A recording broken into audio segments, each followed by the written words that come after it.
வணக்கம். Trading today zone Ravichandran.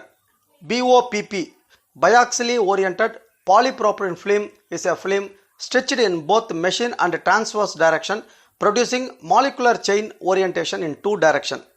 எல்லா வகையான பாலிப்ரோப்ளேன் அப்படின்னு சொல்லக்கூடிய அந்த கவரு, எக்ஸ்ரே ஃபிலிம்ஸு உட்பட எல்லா விதமான பேக்கேஜிங் இண்டஸ்ட்ரிக்கு தேவையான பொருட்களை உற்பத்தி செய்யக்கூடிய நிறுவனங்களை பற்றி தான் நம்ம பார்க்க போகிறோம். சிம்பிளாக சொல்லணும் அப்படின்னா, கொலாக்கியலாக சொல்லணும் அப்படின்னா ஜவ் பேப்பர் பேக்கிங் மெட்டீரியல் இவங்க தயாரிக்கிறாங்க.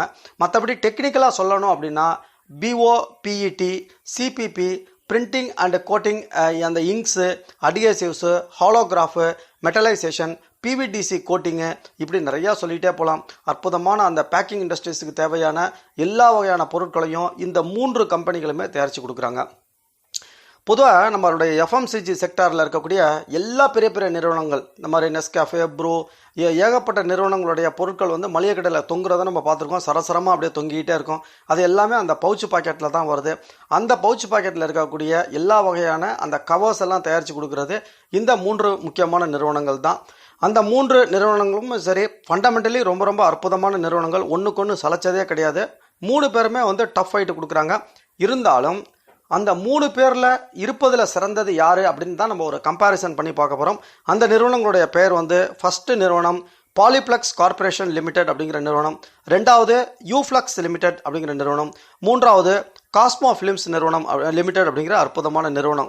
இந்த 3 நிறுவனத்துக்கும் ஒரு அட்வான்டேஜ் என்ன பார்த்தீங்க அப்படின்னா, இவங்க எல்லாமே ஒரே அந்த துறையில் இருக்கிறதுனால அற்புதமான இவங்களுடைய கிராஸ் ப்ராஃபிட்டும் சரி, நெட் ப்ராஃபிட்டும் சரி, மோரார்லெஸ் ஒரே ஒரு ஈவனாக தான் இருக்குது. நெட் ப்ராஃபிட் 3 நிறுவனங்களுக்குமே சுமார் 10% சற்று மேலே 12% இந்த மாதிரி வந்து நெட் ப்ராஃபிட் இருக்குங்க.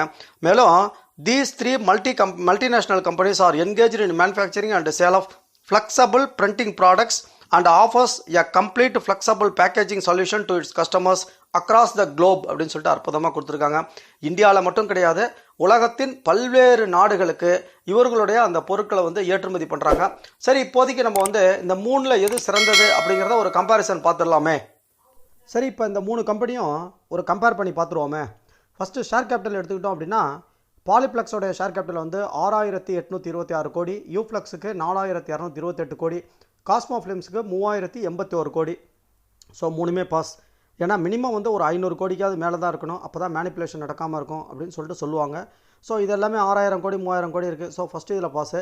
2வது QBS என்கின்ற குவாலிட்டி பிஸ்னஸ் ஸ்கோர், அதில் 22க்கு 17 மார்க் எடுத்திருக்கான் பாலிப்ளக்ஸு. ஸோ கிட்டத்தட்ட அரௌண்டு 75%. ஸோ இவன் 3ல் இவன் தான் ஃபஸ்ட்டு வர்றான். 2வது வந்து யூஃப்ளக்ஸ் வந்து 22க்கு 13. ஸோ மோர் தென் 50%, ஒரு 60%, 65% வருவான். அடுத்தது காஸ்மோ ஃபிலிம்ஸும் 22க்கு 12 எடுத்திருக்கான். ஸோ ஒரு 60%. ஓகே. அடுத்தது ஆல்ஃபா ஜென்ரேட்டர் ஸ்கோரும் அதுவும் வந்து 22க்கு 12, 10, 11 எடுத்திருக்காங்க. 3 பேருமே ஓகே. அதன் பிறகு வந்து ரெக்கமெண்டேஷன்ஸ் வந்து 3மே வந்துட்டு பை சைடில் தான் இருக்குது. நிறைய ப்ரோக்கரேஜ் நிறுவனங்கள்லாம் பை சைடு கொடுத்துருக்காங்க. ஹோல்டு வந்து 2 கம்பெனி கொடுத்துருக்காங்க. ஏன்னா அவங்க வந்து இந்த குவார்டர் ரிசல்ட் மட்டும் கொஞ்சம் குறைஞ்சிருக்கிறதுனால தான், அவ்வளோதான், ரொம்ப ஒன்றும் குறையல. அடுத்தது ரிட்டர்ன் ஆன் ஈக்விட்டி வந்துட்டு 28.35, 16.46 அண்ட் 29.91. ஸோ 3 பேருமே ரிட்டர்ன் ஆன் ஈக்விட்டி வந்து நல்ல அற்புதமாக ஒரு 15%, 20% ரிட்டர்ன் ஆன் கொடுத்துருக்காங்க. அடுத்தது வந்துட்டு ஃப்ரீ கேஷ் ஃப்ளோ, அதாவது எந்த அளவுக்கு வந்து கையில் வந்து பணம் புழக்கம் இருக்குது, எந்த அளவுக்கு வந்து கேஷ் வந்து இருக்குது, கடன் இல்லாமல் இருக்குது அப்படிங்கிறத உணர்த்துறது தான் அந்த ஃப்ரீ கேஷ் ஃப்ளோ. அது வந்து இவங்க 3 கம்பெனிகளுமே அவங்களுடைய கேபிட்டலுக்கு ஒத்த மாதிரி 573 கோடி, 251 கோடி, 260 கோடின்னு சொல்லிட்டு அட்டகாசமாக வச்சுருக்காங்க. அதே மாதிரி டெட் டு ஈக்விட்டி வந்து 1 அல்லது 1.5 விட கம்மியாக இருக்குன்னு சொல்லுவாங்க.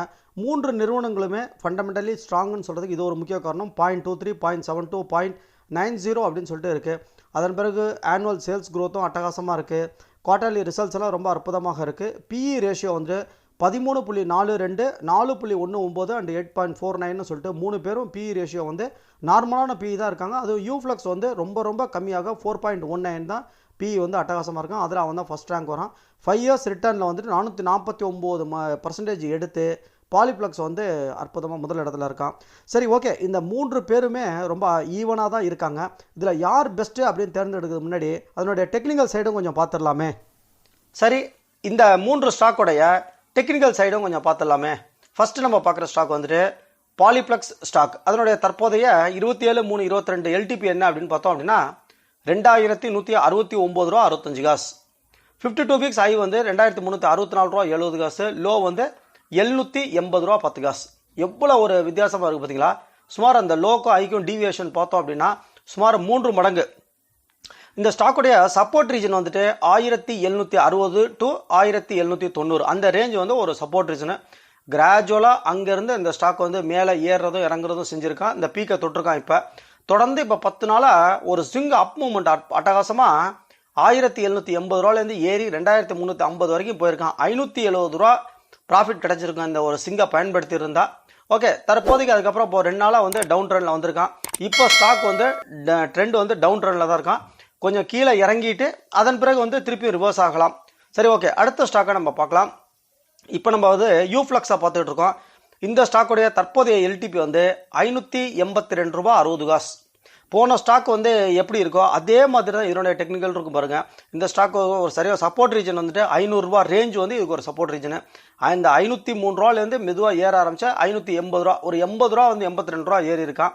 52 வீக்ஸ் ஹை வந்துட்டு 658 ரூபா, லோ வந்து 352 ரூபா 80 காசு. ஒரு 20 கேண்டிலுக்கு முன்னாடி பாருங்க, ஒரு பெரிய ரெட் கேண்டில் ஒன்று பிரிண்ட் ஆயிருக்கு பார்த்தீங்களா. அதில் என்ன சிறப்பு அப்படின்னா அதோட விக்கு எவ்வளோ நீளமாக இருக்குது பார்த்தீங்களா கீழ் சைடு. அப்போ ஏதோ ஒரு பெரிய குரூப் வந்து திடீர்னு வந்து ஃபண்டை ரியலைஸ் பண்ணுறதுக்காக செல் பண்ணியிருக்காங்க போல இருக்கு. இருந்தாலும் உடனடியாக அந்த கீழே விக்கு வந்து நம்மளுக்கு என்ன காட்டுது அப்படின்னா அந்த ப்ரைஸ்லாம் வந்து லோ ப்ரைஸ் அப்படின்னு சொல்லிட்டு இமீடியட்டாக கொஞ்ச நாளில் ஒரே 2-3 செகண்டில் டக்குன்னு பை பண்ணிட்டாங்க போல இருக்கு. ஓகே, எப்படி இருந்தாலும் சரி, இந்த ஸ்டாக்கை வந்து 500 ரூபா ரேஞ்ச் அப்படிங்கிறது ஒரு சப்போர்ட் ரீஜனை நோட் பண்ணி வச்சுக்கோங்க. அடுத்த அட்டகாசமான 3வது ஸ்டாக் நம்ம பார்க்குறது டெக்னிக்கல்ஸ் பார்க்குறது காஸ்மோ ஃபிலிம்ஸ். இதனோட எல்டிபி வந்து 1692 ரூபா. 52 வீக்ஸ் ஆகி வந்துட்டு 1889, லோ வந்து 1378 ரூபா. இந்த ஸ்டாக்குக்கு 1500 ரூபா அப்படிங்கிறது ஒரு சப்போர்ட் ஜோனு. ஸ்டாக் வந்து இதுவும் அதே மாதிரி தான், 3மே ஒரே மாதிரி தான் இருக்குது. 10 நாளைக்கு முன்னாடி ஏற ஆரம்பிச்சிருக்கு. இது எல்லாமே இந்த டிஏஏ வந்து பண்ணக்கூடிய செக்டார் ரொட்டேஷனு செலெக்ஷன் பண்ணி ஒரு 5 கம்பெனி எடுத்து வச்சுக்கோங்க. 5 கம்பெனி தூக்கி அடுத்த லைனில் தூக்கி கொண்டு ஏற்றி விட்டு வந்துருவாங்க. 1500 ரூபாலேருந்து ஏற ஆரம்பிச்சு 1700 ரூபா வரைக்கும் ஏறிட்டு இப்போ 2 நாளாக வந்து டவுன் ட்ரெண்ட் போயிருக்கான். இந்த 3 ஸ்டாக்குமே டெக்னிக்கல் சைடும் சரி ஃபண்டமெண்டல் சைடும் சரி எல்லாமே ஒரே மாதிரி தான் இருக்குது. பெரிய வித்தியாசம் ஒன்றுமே கிடையாது. இருந்தாலும் இந்த யூஃப்ளக்ஸ் கம்பெனி வந்துட்டு நம்மளுக்கு ரீட்டைல் இன்வெஸ்டருக்கு கொஞ்சம் ஏற்ற மாதிரி 500 ரூபா ரேஞ்சில் இருக்கிறது நம்மளுக்கு வந்து ஒரு கூடுதல் அட்வான்டேஜ். அதனால கொஞ்சம் ஸ்டாக் வாங்கி வச்சு திடீர்னு மார்க்கெட்டை சப்ஜெக்ட் டு வேரியஸ் கண்டிஷன்ஸ் அப்படிம்பாங்க. அது மாதிரி மார்க்கெட் ஏதாவது ஒரு காரணத்துக்கு வந்து கீழே விழுவுறான், 500 ரூபால வந்து கீழே விழுந்து 300 ரூபா 340 ரூபாய்க்கு வந்தாலும் திருப்பி நம்மளால ஆவரேஜ் பண்ணுறதுக்கு உதவக்கூடிய ஸ்டாக் வந்து யூஃப்ளக்ஸ். அதனால நான் வந்து யூஃப்ளக்ஸை தேர்ந்தெடுக்கிறேன். என்ன நண்பர்களே, உங்களுக்கு இந்த 3 கம்பெனியில் எது பிடிச்சமான கம்பெனி, நீங்கள் எதை தேர்ந்தெடுக்க சொன்னால் எதை தேர்ந்தெடுப்பீங்க அப்படின்னு சொல்லிட்டு மறக்காம கமெண்ட் செக்ஷனில் சொல்லுங்கள். மற்றும் ஒரு அற்புதமான ஒரு வீடியோவில் சந்திப்போம். வாழ்க வளமுடன், வாழ்க வளமுடன். Trading today zone, Ravichandran.